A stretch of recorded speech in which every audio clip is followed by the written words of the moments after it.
Hello, friends. Welcome back to video 2 of the story of my life. Well, I actually posted a couple of short videos when I was out for a walk the other day, but um, just to show you how I, try and de-stress. But for those who watched the first one, I'm just rehashing a little bit about why I'm doing this, because I feel like I just need to understand my past more in order to enjoy the rest of my life. I'm 70 this year, and I've had so much anxiety and panic about, I just don't know how we're going to make it throughout the rest of our lives, living on Social Security. I have a small crystal business, but it's not doing too well right now. So I just have overwhelming anxiety that I wake up with every single morning. And, it's pretty devastating. So I'm not going to make this video as long as the first one was. I think that one was 25. I'm going to try and keep this one down to 10 minutes. So I just wanted to fill in a few of the blanks that I kind of forgot last time. When I told you about the surgery, when I woke up in the hospital at 3 years old, they found out that I had a blocked ureter, and it had sent me into septic shock. And so I was unconscious, and they had to rush me to the hospital. And then that's when I woke up in the hospital after the surgery, pulling on my stitches. So that was something, but we don't know what caused the ureter block. They actually did a ureter transplant for me, and I think it might have been a, synthetic one or something. I'm not sure how they did it. I mean, that was back in 1956, so I'm amazed that they had the technology. But pretty amazing. Medicine is pretty amazing. So there's lots of other things. I mentioned that I'd woken up in the hospital several times, and then my mom would, panic, and every time, anytime I acted a little out of sorts or whatever, she would think that, I was getting sick again, and she would take me to the hospital, and they would have to do a catheter on me, and, see if they could drain urine from my bladder. And that was terrifying at age 6 and 7. I remember screaming on the table, especially when they had to clean me before they did the catheter. That was probably one of the more traumatic things, of my childhood. I would just scream bloody murder, and they would have to hold me down. They were using an alcohol and a cotton swab, and it was very, very painful. So that was crazy. And then, I wanted to do this kind of linear so I could go step by step, but my brain doesn't work like that for some reason. I can't stay focused on just keeping track of each one of the steps along the way. So I'm just, as things come up, I'm just going to talk about it, and it might be totally out of sequence. That's the only way I know how to do it. So I found out after I'd been married and had 2 kids. I went to the doctor one time. I don't remember what for. And I guess the doctor was a little concerned about me at the time, and he asked me if I'd ever been diagnosed with clinical depression. And I said, not that I know of. But he said, I think you might be clinically depressed. And so he asked me these 10 questions. And he says, yep, you're clinically depressed, and I think you could benefit from Prozac. So maybe he was, trying to help sell Prozac at the time, because it was fairly new. But at the time I thought, what can it hurt? I wasn't all that happy anyway. I didn't realize it was just this depression that I was going through. So he put me on Prozac, and within 6 months I was a new person. I felt better than I had ever felt in my life. I was handling my family better. I was handling my life better. And it was just great. And then after 6 months, I kept going to therapy, but went on Prozac, and I've never been on Prozac again since. And then, oddly enough, and this is what I find really crazy, is I was seeing a therapist here in St. George after we moved here. We moved to southern Utah I grew up in St. George, but then I moved to Las Vegas, was there for 6 years, moved to New York, was there for a year, moved back to Utah for a few months, and then moved to California and was there for 35 years. And then it just got a little too expensive, so we decided to, a lot too expensive actually. So we decided to find a place where, you know, rent wasn't so high and the cost of living was a lot cheaper. And we ended up coming back to Utah. And I'll tell more about that story later because it was pretty cool. But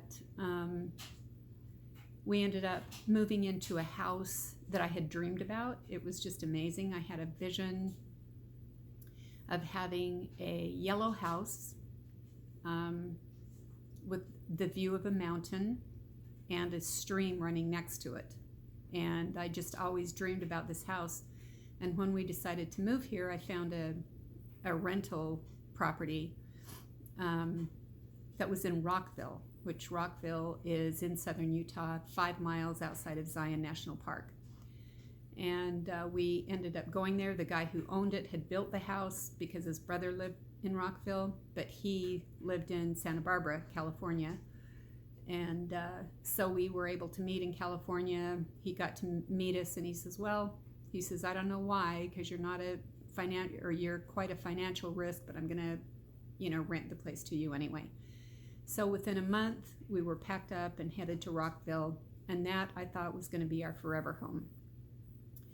We were just renting it at the time, and he said he wasn't ever planning on selling, so we planned on just renting it for the rest of our lives. And we loved that place. It was my magic house again, like the one when my mom got better, which I need to follow up on too. When we were taken to my grandma's when I was 8, my mom had a complete mental breakdown, so she was in a psychiatric ward at a hospital in Salt Lake for 3 months. So anyway, I went when we got the letter from our landlord that he had decided to sell the house, and he was giving us 3 months to get out and find a different place unless he was going to give us first, option to buy it. But it was $500,000, which we didn't have. No way could we afford that. So I sunk into a deep, deep depression. I had just had double knee surgery. Both of my knees had been replaced. And now I was faced with moving again, and we found a little house in St. George, which was much cheaper, and decided to buy that. So we moved. Grueling move. It was so hard, but we were happy. We found a little house that we liked, close to a wilderness area that we love. And in fact, I think I showed a little bit of that. Well, no, I didn't. In the other 2 short videos I did. But and we've been here ever since, but we've been here for 5 years now, maybe 6. And I went into a deep depression. It took me 3 years to come out of it. So I was in therapy, and I was talking to my therapist about my kids and how my son was diagnosed as bipolar. And she said, "Have you ever been diagnosed as bipolar?"